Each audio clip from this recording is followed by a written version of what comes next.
O programa a seguir tem classificação indicativa livre.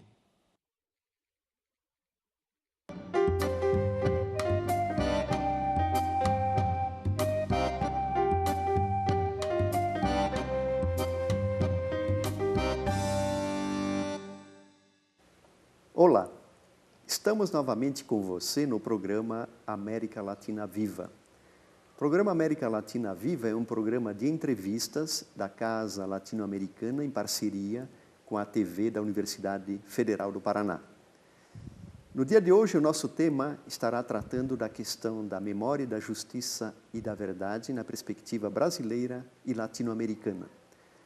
Para refletir sobre este importante tema, temos um convidado especial, sociólogo da Universidade Federal do Paraná, professor Pedro Bodi. Professor Pedro Bodi, é uma satisfação recebê-lo no nosso programa, né? Penso que nós podemos iniciar a nossa conversa abordando a sua função importante na Comissão Estadual da Verdade, e eu gostaria que você pudesse explicar para nós e para os telespectadores um pouco a cronologia, né, a emergência dessa comissão que está articulada com a Comissão Nacional e os propósitos dela em relação a essa dimensão da memória, da justiça e da verdade. Obrigado, Dimas, pelo convite. Mais uma vez é um prazer estar aqui contigo, participando desse programa que já se tornou uma referência para todos nós. Então, a Comissão Estadual da Verdade, ela vem no âmbito da discussão sobre memória, verdade e justiça no Brasil. Começado, devemos dizer, desde já um pouco tardiamente, se comparado com os nossos irmãos chilenos, argentinos, mas, enfim, começou. E começou a partir do momento de deflagração desse processo. Me parece que está um pouco lá na Comissão da Anistia, na Comissão de Mortos Desaparecidos e depois a criação da Comissão Nacional da Verdade. A Comissão Nacional ensejou, estimulou a construção de várias outras comissões. Então, no caso específico do Paraná, houve um encontro de várias entidades, então, sindicais, a CASLA, organizações não governamentais, enfim, conjunto de... um fórum com 50 instituições?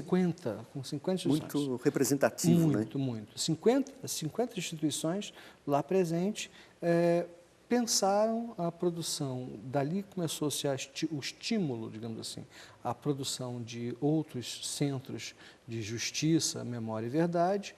Foi encaminhado, nesse momento o governo do Estado manifestou o desejo de montar uma Comissão Estadual da Verdade, o Fórum fez a indicação dos nomes, e desses nomes indicados pelo Fórum, um número, eu não me lembro exatamente quando, foram indicados 7 pessoas. Então, o governo do Estado aceitou a indicação do Fórum e retirou todos os seus representantes da atual Comissão Estadual deste Fórum. A partir daí, ou juntamente com esse processo, criaram-se também comissões da verdade no Sindicato de Jornalistas, na CUT, a OAB também? Na OAB, que é uma grande parceira nossa. E a Universidade Federal também? E na Universidade Federal. Certo. Sim. Então, professor Pedro, todo esse processo ele é bastante pedagógico, né, no sentido de não ser uma comissão apenas burocrática, mas de envolver e mobilizar a sociedade, né? E a razão disso é justamente para atender esta dimensão da memória, da verdade e da justiça, né? Que a sociedade ela tem que internalizar, né, todo esse processo, né? Não se trata apenas de uma comissão que vai apurar os fatos, mas eu acredito que esse envolvimento da sociedade tem a sua origem lá na Comissão da Anistia, né? Com o professor Abrão, né? Paulo Abrão, né? Que foi um dos líderes dessa comissão, né, nacional da anistia, né?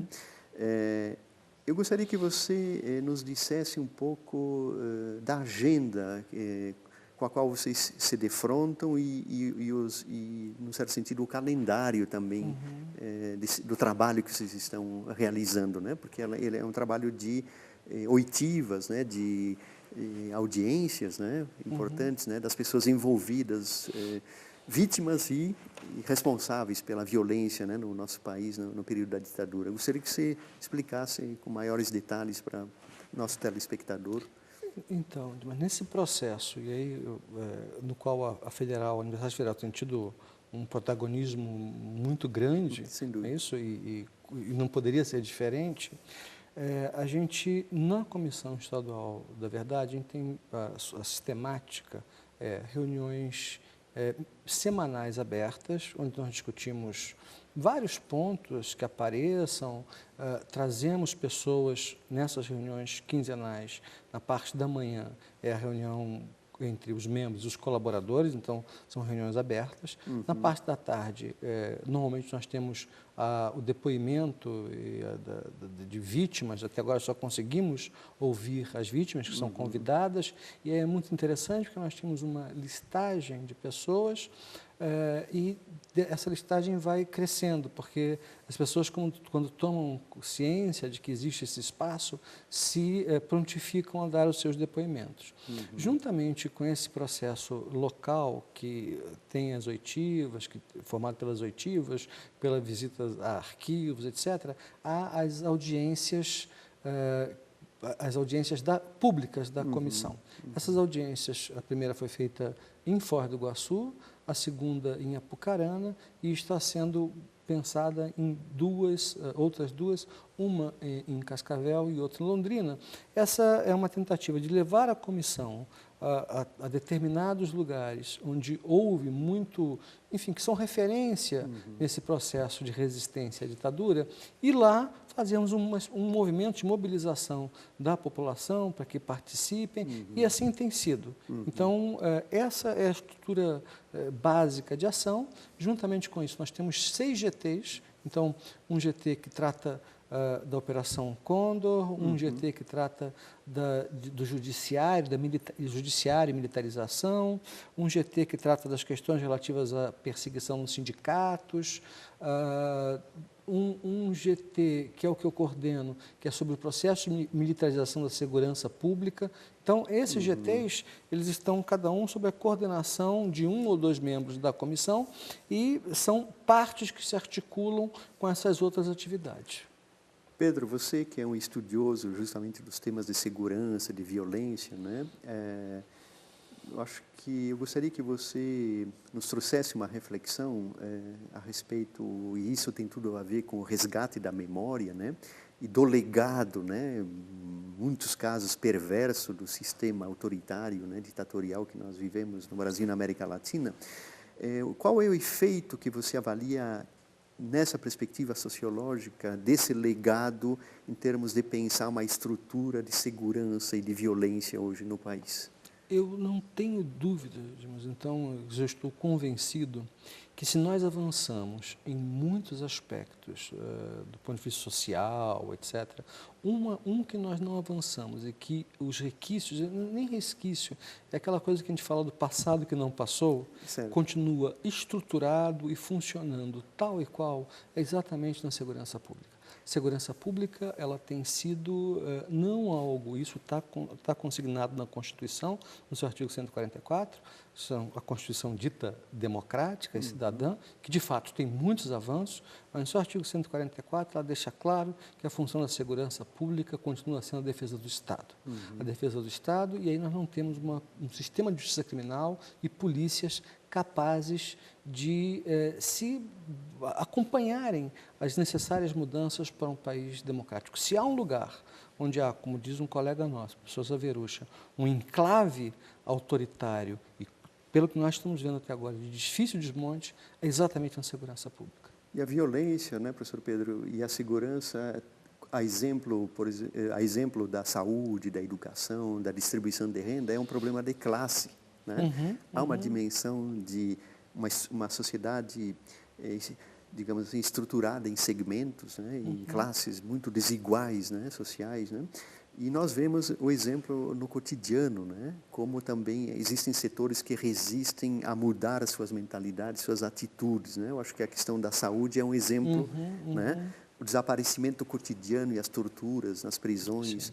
Sim. Eu acho que essa é uma agenda realmente de desafio democrático para o país. O que é que você acha Não, disso? eu acho que hoje, professor Dimas, acho que é o principal desafio que nós temos de continuar avançando em todas as questões sociais que vêm sendo feita. Claro, é necessário avançarmos em relação ao que chamamos de memória, verdade e justiça. É necessário que os arquivos que estão fechados sejam abertos. Aliás, é inexplicável que alguns deles ainda estejam fechados. Eu não estou falando de arquivos que estão fechados nos porões militares. Arquivos que estão fechados na Casa Civil da Presidência da República. Isso é inaceitável. Então, precisamos continuar avançando para que essa história seja contada. Como toda história, tenha também essa face apresentada, dando voz às vítimas, que foram os protagonistas, digamos assim, deste processo, e seguem sendo a motivação pelo qual as comissões foram fundadas. Agora, uma região ou um local que continua, eu diria, que produzindo os mesmos efeitos, se não piores, que do tempo da ditadura, é a área de segurança pública. Nessa, as mudanças que houve foram cosméticas e os resultados estão aí.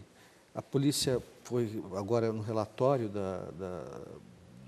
Fórum Brasileiro de Segurança Pública, a polícia matou, os homicídios cresceram muito, e entre eles as mortes causadas pela polícia. Essas que nós sabemos.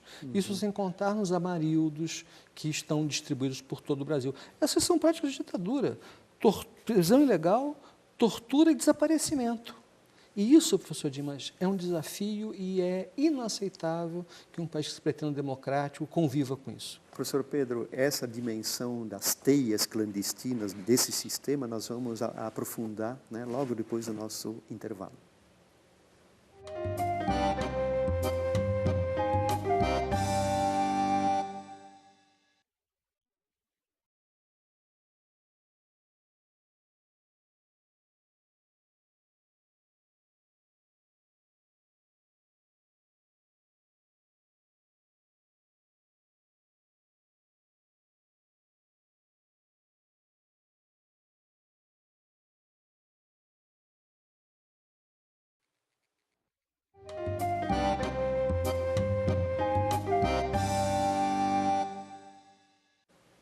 Estamos retornando com o programa América Latina Viva.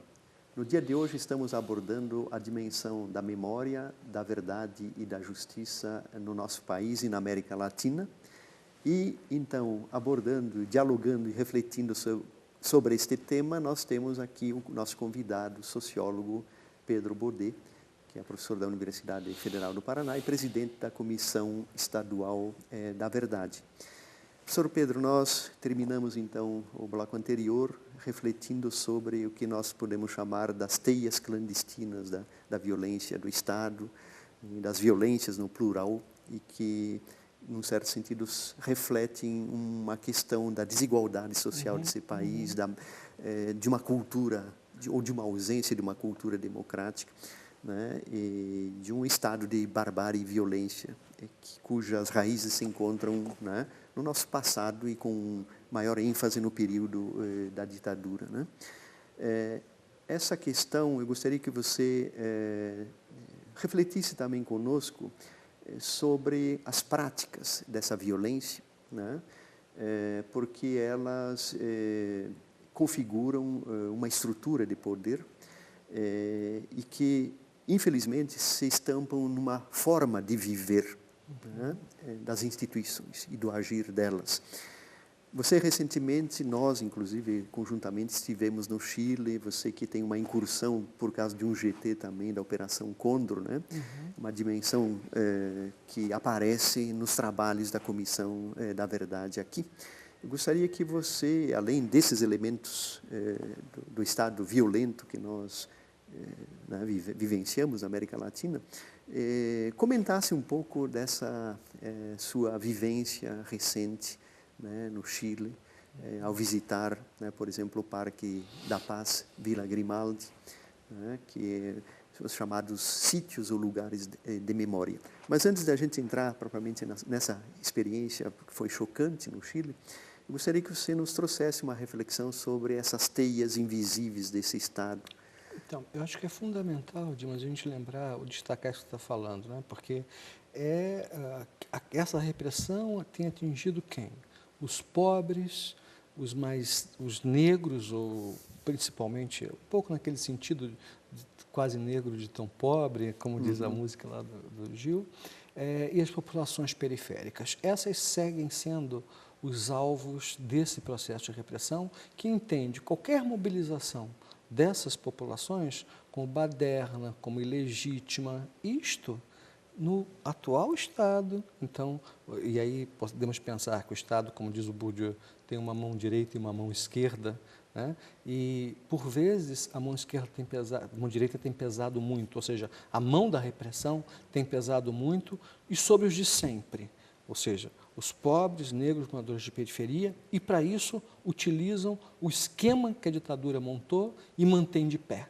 É por isso que é importante que, para que a gente consiga, além das outras formas de igualdade que se tem tentado estabelecer, enfim, às vezes com mais sucesso, às vezes com menos sucesso, que permita-se e que se crie condições para que a gente acabe com aquilo que tem sido chamado de uma ditadura sobre os pobres, certo, que tem os seus campos de concentração, que são as prisões. Volto a dizer, uma democracia, ela não tem como conviver com esses indicadores de violência de agentes do Estado contra a população pobre e moradora de periferia. Professor Pedro, nós observamos historicamente que a montagem desse Estado repressor e repressivo na América Latina operou como uma forma de um Estado paralelo, que a gente pode chamar essa teia clandestina, que inclusive agia covardemente na calada da noite, clandestinamente, né? O Estado se reproduziu com uma estrutura clandestina, né? E que por vezes setores sociais que querem aparar a questão da anistia, igualando o Estado repressor com as vítimas, né? Esquece dessa dimensão, né? Claro. E por isso tem a questão da verdade e da justiça. No Chile, nós presenciamos concretamente esta realidade já com uma configuração diferente, porque a sociedade ela fez uma releitura muito importante e construiu esses chamados sítios de memória ou lugares de memória. O que te diz isto, você que está numa situação, num lugar privilegiado para observar, interpretar esses fenômenos como presidente da comissão?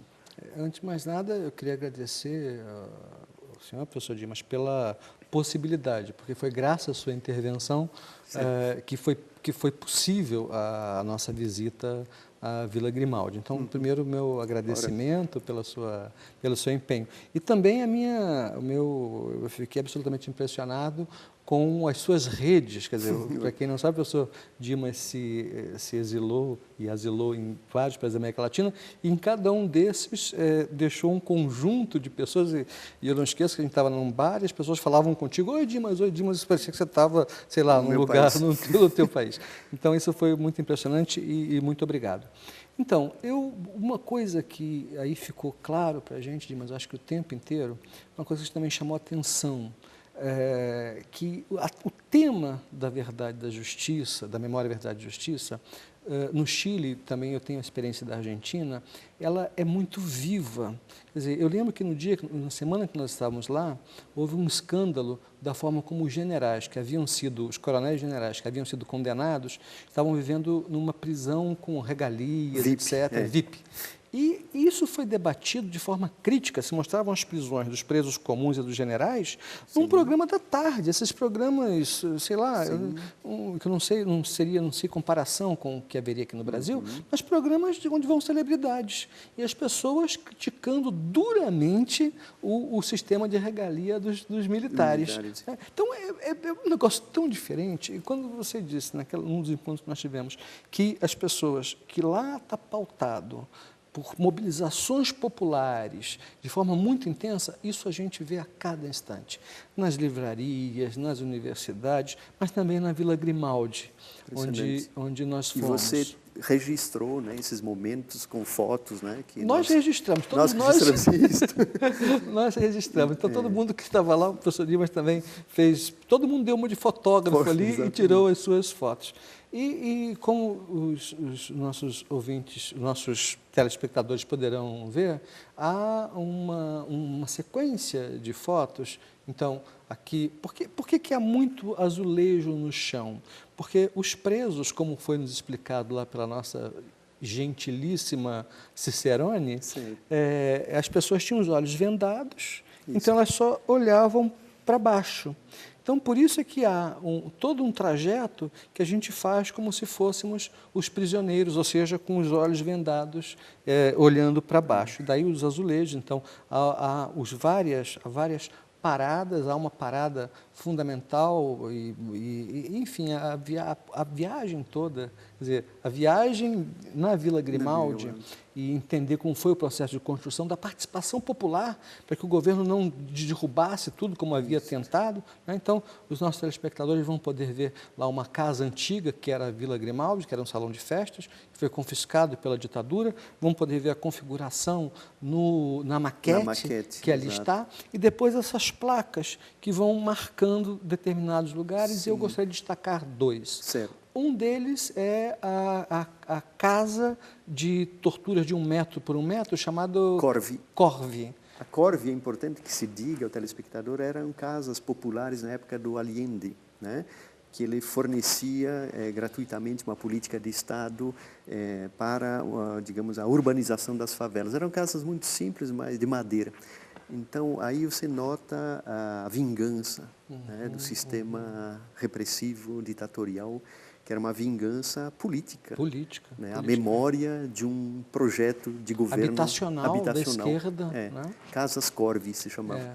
E aí estava lá, então os técnicos vão poder ver lá os ladrilhos, chamado Casa Corve, e depois um desenho feito pelos próprios presos. Sim. De como eles ali ficavam. Então se colocava em 1 metro quadrado, 6 pessoas, e aí veja, professor, claro que são coisas muito diferentes, mas hoje há prisões em que as pessoas estão dispostas dessa maneira, 6 por metro quadrado, né?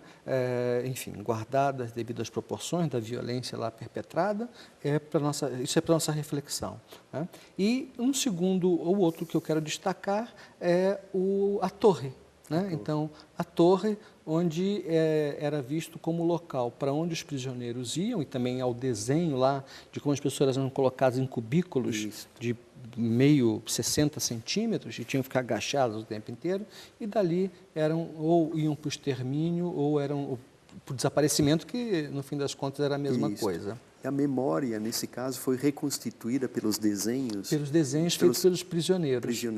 E, finalmente, os telespectadores poderão ver, entre outras coisas, um jardim de rosas e observarão nessa fotografia várias placas com o nome de mulheres. Foram mulheres porque essa era uma coisa que as mulheres e os homens sentiam o cheiro do jardim de rosas. E falavam nisso, e esse jardim de rosas, ele agora, juntamente com as roseiras que lá estão, existem flores simbolizadas com o nome dessas mulheres. Muitas foram mortas, e as roseiras... Você ouviu isso, Dimas? Elas eram usadas como instrumento de tortura, porque as pessoas falavam, deve ter uma roseira, e os guardas ouviam isso e jogavam as mulheres em cima das roseiras como forma de tortura. Então, tudo de um simbolismo muito, muito impressionante, mas o que eu queria destacar é que me parece que ainda no Brasil, Dimas, quando a gente fala em reconciliação, isso vem associado, ou conciliação, vem associado ao esquecimento. Né? Não vamos falar nisto, isto é vingança, etc. Enquanto no Chile e na Argentina, é impossível falar lá a chave da conciliação é a memória. Então, o passado consegue passar. Aqui, parece que não passa. Porque como não se pode abrir arquivos, como não se pode falar, como a mídia dá pouca atenção a esses eventos... É a teia ainda do Estado, teia do Estado clandestino. Né? Montada. Parece que essas coisas não passam. Então, é claro que, de certa forma, a visita ao Chile e à Argentina foram de uma intensidade poucas vezes experimentadas por mim, que estimula, mas também frustra, porque a gente vê o quanto os nossos vizinhos, irmãos latino-americanos avançaram nesse projeto, nesse processo, sem medo de reconstituir uma parte importante da história. Vamos ver se a gente consegue, professor Dimas, chegar perto que seja, e eu tenho essa intenção, do que fizeram os nossos vizinhos. Professor Pedro, a América Latina Viva agradece muito essas suas reflexões, seu depoimento, e nós gostaríamos, então, de fazer uma homenagem especial com um poema do Mário Benedetti, né, a todas as vítimas, né, da nossa história repressiva, né, de momento difícil, né, das nossas sociedades, mas que felizmente eu acho que estamos em vias de recuperar essa memória com verdade e justiça. Então eu convido os telespectadores para que acompanhem o poema do poeta uruguaio Mário Benedetti. Muito obrigado. Obrigado.